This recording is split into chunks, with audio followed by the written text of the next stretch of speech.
cerita dan pelajaran untukku. Semuanya menjadi berkatku.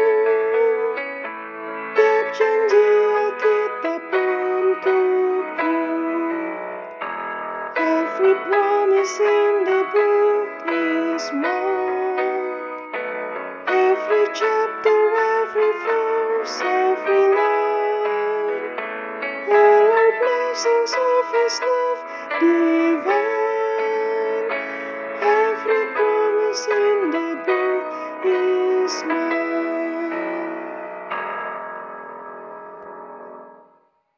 Oke adik-adik, sekarang sebelum kita memulai acara kita, mari kita sama-sama berdoa dulu ya. Tuhan Allah Bapa kami yang bertata dalam kerajaan surga, terima kasih untuk berkat-Mu sampai pada sabat hari ini. Kami mengucap syukur Engkau telah menjaga dan memberkati kami. Bapa, pada sabat hari ini kami akan mendengarkan sedikit daripada firman-Mu. Tolong berkatikanlah pelajaran sekolah sahabat dan pelajaran mission yang akan kami dengarkan, supaya pelajaran tersebut tidak lewat begitu saja dan kami dapat menerapkannya dalam kehidupan kami masing-masing. Bapa, berkatikanlah orang tua kami yang mencari nafkah, begitu juga dengan kami dalam pendidikan kami. Berkatikan juga lah guru-guru yang mengajar pada sabat hari ini. Terima kasih ya Bapak untuk berkat-Mu sampai pada sabat hari ini. Ampunilah segala dosa-dosa kami semua ya Bapak. Dalam nama Yesus kami berdoa dan mengucap syukur. Haleluya. Amin.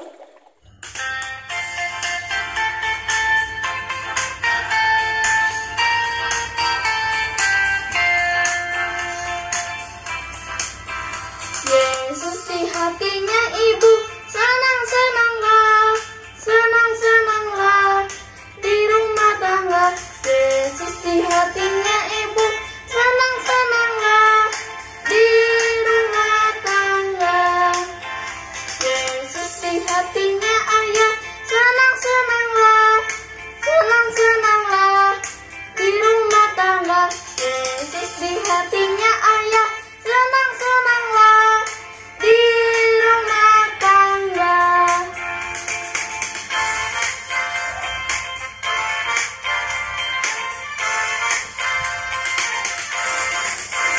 Yesus di hatinya kakak, senang-senanglah, senang-senanglah di rumah tangga.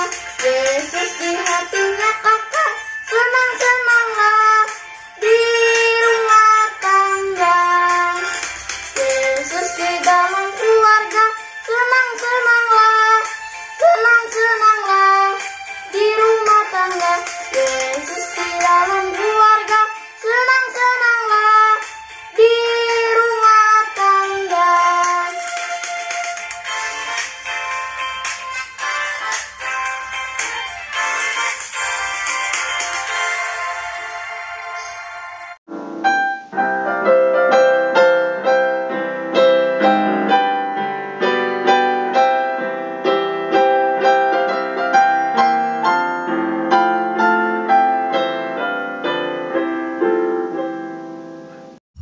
Halo, selamat sahabat semuanya dan teman-teman dimanapun kalian berada, semoga kalian masih di dalam lindungan Tuhan dan masih diberikan kesehatan.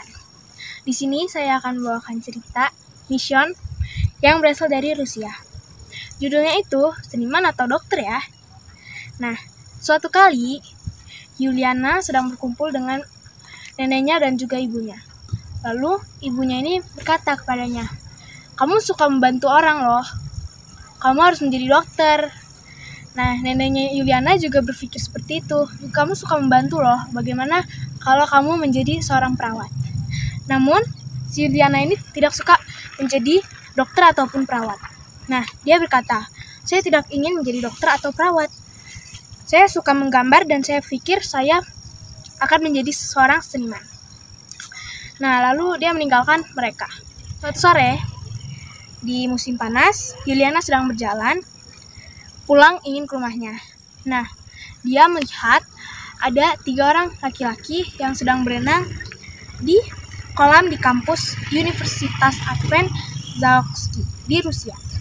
Nah, dia langsung khawatir karena kolamnya itu kotor dan juga pokoknya nggak layak buat dipakai buat berenang di situ.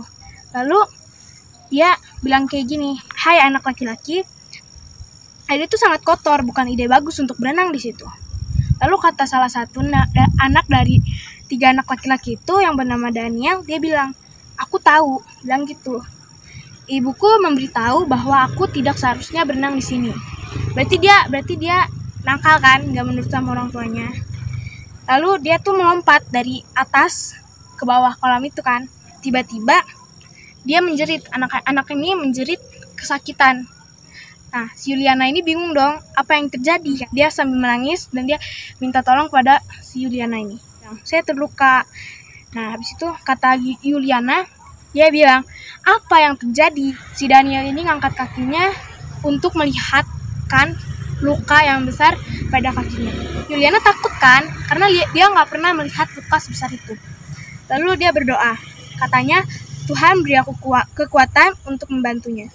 Dia berdoa dalam hati, karena itu adalah pertama kalinya dia melihat luka yang sebesar itu. Nah, teman-temannya dan Daniel juga seperti itu, katanya si Daniel ini. "Apakah yang akan ibu lakukan?" Yuliana ini berusaha untuk menenangkan si Daniel. Katanya, "Jangan khawatir tentang itu." Nah, habis itu dibilang lagi, "Semua akan baik-baik saja. Tapi kamu keluar dulu dari air yang kotor itu, karena takutnya nanti bakal terjadi infeksi kan." Dia berusaha untuk membantu Daniel, tapi dia bingung karena dia bukanlah seorang dokter. Lalu dia berdoa seperti ini, "Tuhan, tolong aku agar supaya aku tidak pingsan karena shock." Lalu datanglah 2 orang dewasa kepada mereka, dan Yuliana pun meminta pertolongan kepadanya. Katanya, "Kak, tolong kami butuh bantuan." Lalu 2 orang itu melihat bahwa si Daniel ini sedang merasakan kesakitan, dan 2 orang ini pun langsung bergegas lari dan kembali beberapa saat dan membawa kotak P3K. Nah, lalu salah satu dari orang dewasa itu segera memperban kakinya si Daniel ini. Pada saat itu juga ada orang gereja mereka yang lewat di depan mereka, dan langsung saja orang gereja itu menghentikan mobilnya, dan Yuliana pun segera memasukkan Daniel ke mobil itu agar Daniel dibawa ke rumah sakit dengan segera. Lalu tanpa berpikir panjang, si Yuliana ini langsung berpikir dia tuh nggak jadi pengen jadi seniman, dan dia bakal jadi seorang dokter ataupun perawat, karena dia itu suka membantu orang lain. Я очень люблю помогать людям. Jadi persembahan Sahabat 13 pada bulan ini akan membantu sekolah Advent hari ke-7 Yuliana, yaitu sekolah Kristen Zauski, untuk membangun gedungnya sendiri di kampus Universitas Advent Zauski. Saat ini sekolah masih meminjam ruang kelas dari universitas, dan persembahan Anda akan membantu anak-anak bertemu dengan temannya di kelasnya mereka masing-masing. Sekian dan terima kasih. Tuhan memberkati. Mulai.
We are His eyes who see the need.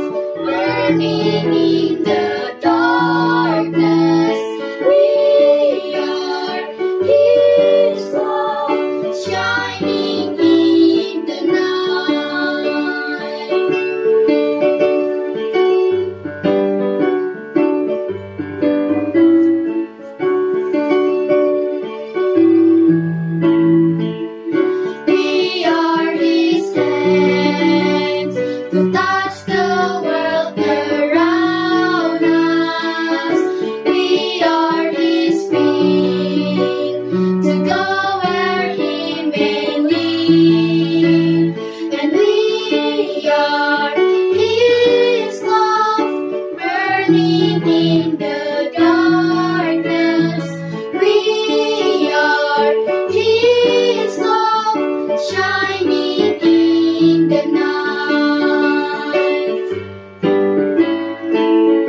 We are His eyes to see the light in others.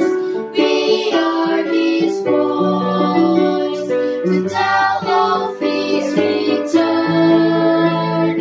And we are His love, burning in the darkness.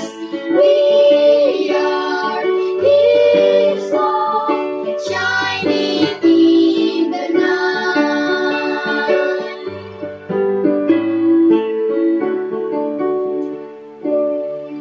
Efesus 5 ayat 15 sampai 17. Karena itu, perhatikanlah dengan seksama bagaimana kamu hidup, janganlah seperti orang bebal, tetapi seperti orang arif, dan pergunakanlah waktu yang ada, karena hari-hari ini adalah jahat. Sebab itu, janganlah kamu bodoh, tetapi usahakanlah supaya kamu mengerti kehendak Tuhan. Poin penting, kita dapat memuja Allah dengan segala pilihan yang kita buat.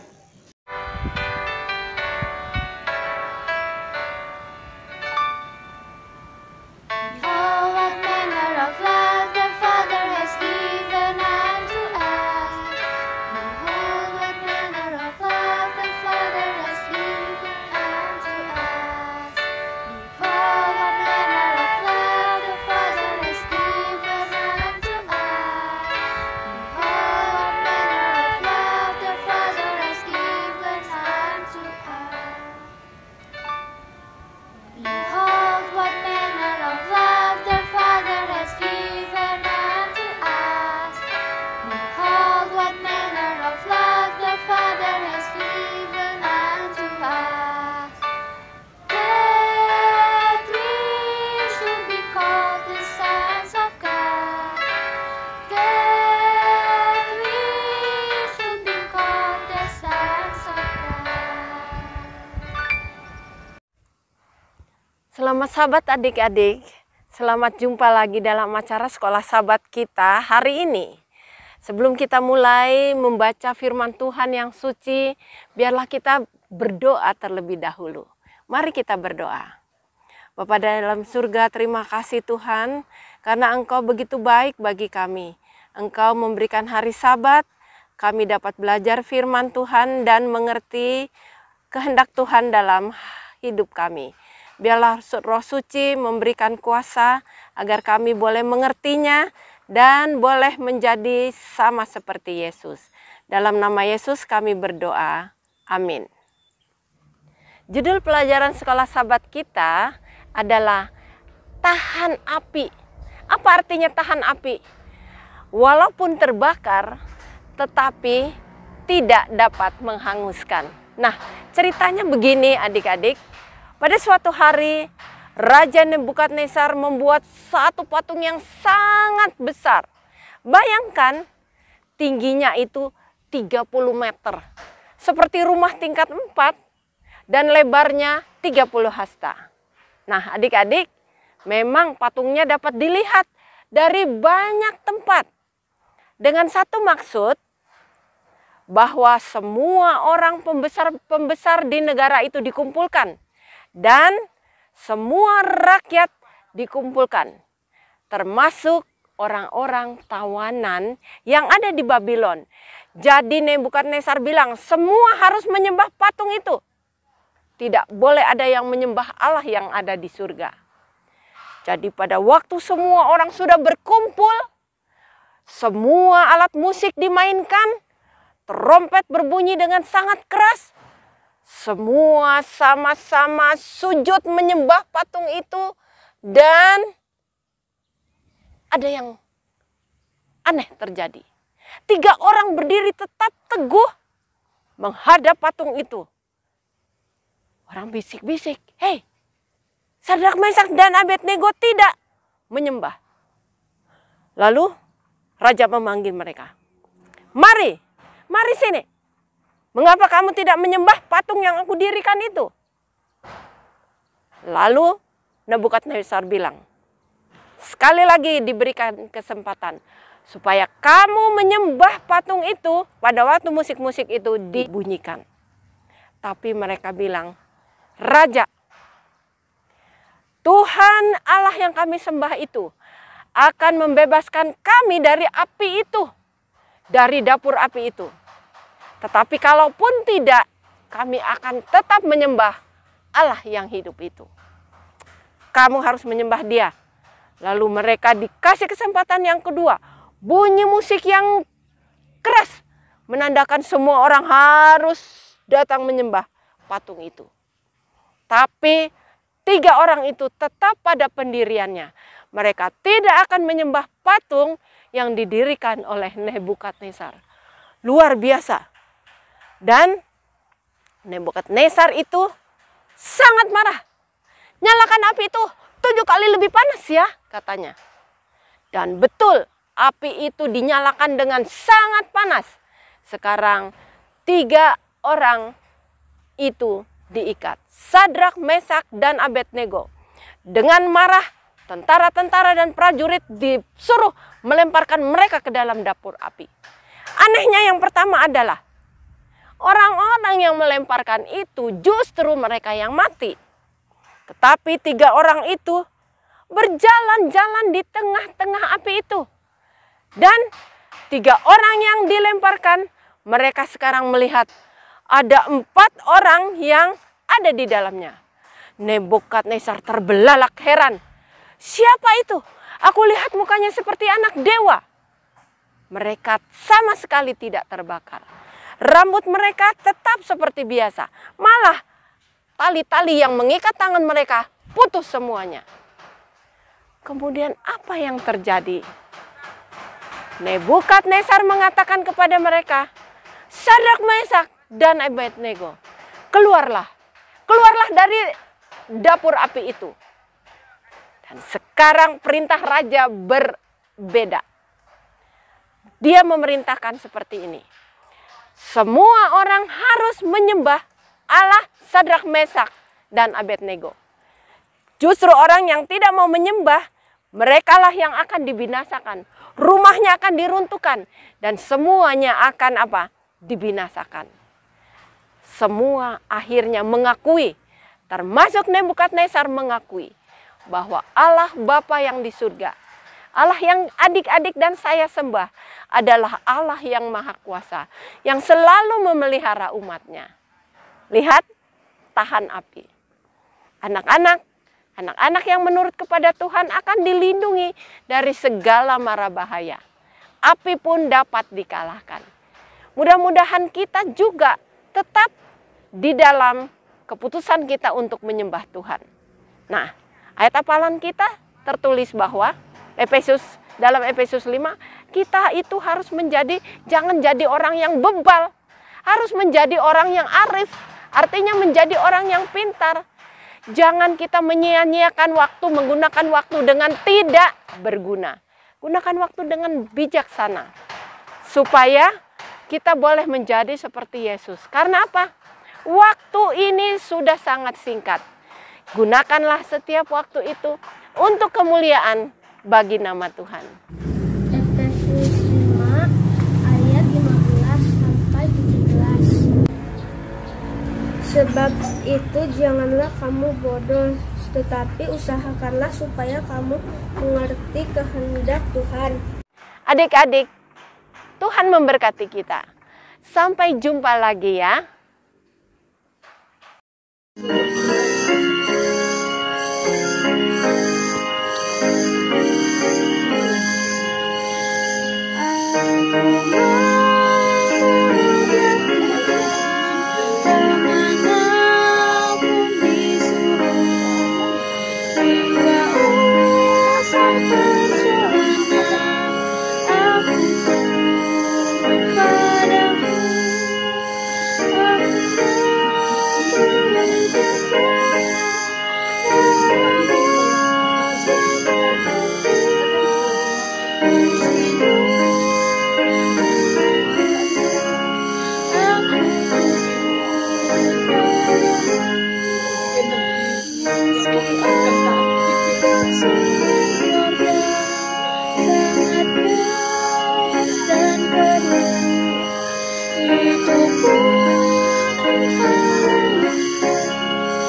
Oke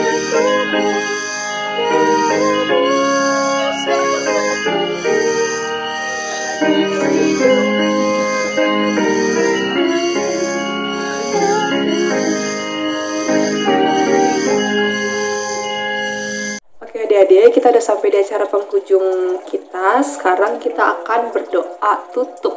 Mari kita sama-sama berdoa. Allah Bapa kami bertata dalam kerajaan surga, terima kasih untuk berkat-Mu sampai pada hari ini. Kami sudah sampai di penghujung acara dari sekolah sahabat kami. Bapak, tolong berkatikanlah apa yang baru kami dengarkan tadi, supaya firman tersebut tidak lewat begitu saja. Kami dapat menerapkannya dan kami juga bisa menjadi lilin kecil bagi teman-teman di sekitar kami ya Bapak. Berkatikanlah acara selanjutnya ya Bapak, supaya berjalan dengan lancar dari awal hingga akhirnya. Bapak, terima kasih atas berkat-Mu sampai pada hari ini. Ampunilah segala dosa-dosa kami semua ya Bapak. Dalam nama Yesus kami berdoa bersyukur. Haleluya. Amin. Selamat sahabat semua.